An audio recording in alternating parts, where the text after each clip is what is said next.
एक आदमी जंगल में रास्ता भटक गया।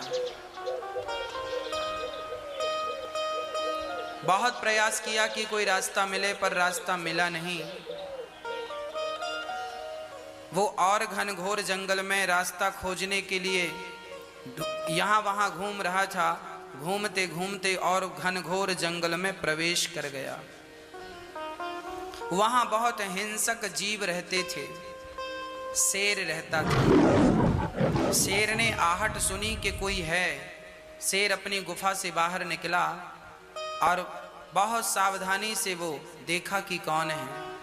तभी उस शेर को एक इंसान नजर आया। ये वही इंसान है जो जंगल में रास्ता भटक चुका था। अब शेर बहुत चुपके चुपके से धीरे धीरे से इस मनुष्य की ओर बढ़ने लगा। अब ये था तो इंसान, बुद्धिमान था। इसने भी एक आहट सुनी। पलट कर देखा तो शेर की गंध आ रही थी। समझ गया कि मेरे आसपास शेर है और वो मुझे मार डालेगा।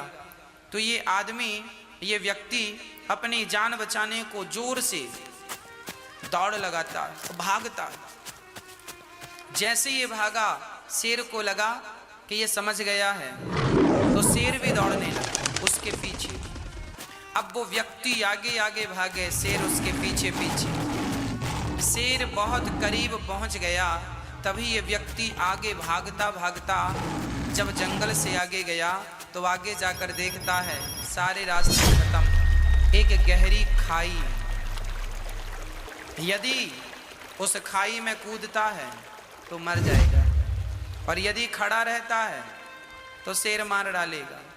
तभी वहां वट वृक्ष की जटाएं, तो इसे लगा कि इस जटाओं को पकड़ लूंगा तो शेर से तो छुटकारा मिल जाएगा।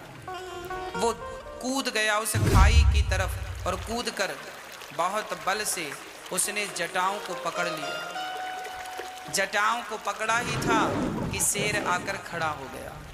शेर खड़ा है सामने, पर शेर अब पहुंच नहीं सकता था वहां।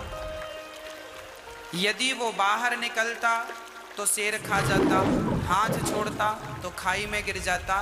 तभी उसने देखा कि जिस जटाओं को उसने पकड़ रखा था उसी के तरफ एक काला सा नाग आ रहा था।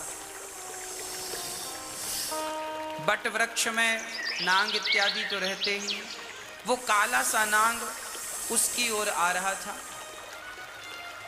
अब उसी समय मधुमक्खी का छत्ता भी वहां पर उस वट पर लगा था, उस वृक्ष पर लगा था, और उस मधुमक्खी के छत्ते से शहद की एक एक बूंद उसके मुख पर टपक रही थी। वो जैसे ही उसकी होंठों पर टपके तो वो अपनी जिह्वा से चाट ली। बार बार वो स्वाद में इतना मस्त, इतनी स्वादिष्ट शहद थी कि वो उस स्वाद में ऐसा गुम हो गया कि वो भूल गया कि मेरे तीनों तरफ से मौत खड़ी है। हाथ छोड़े तो मर जाए, बाहर निकले तो शेर खा जाए, और पकड़ा रहे तो सांप डस ले। तब तक सांप आया और सांप ने सचमुच उसे डस लिया और वो शहद में ही मस्त हो गया। बस मेरी माँ भक्तों, जैसे वो व्यक्ति की तीनों तरफ से मौत खड़ी है और फिर भी वो शहद की एक एक बूंद में सुख ढूंढ रहा है, यहाँ से सुख मिल रहा है, उसी में मस्त हो रहा है। यही मनुष्य की दुर्दशा का कारण है।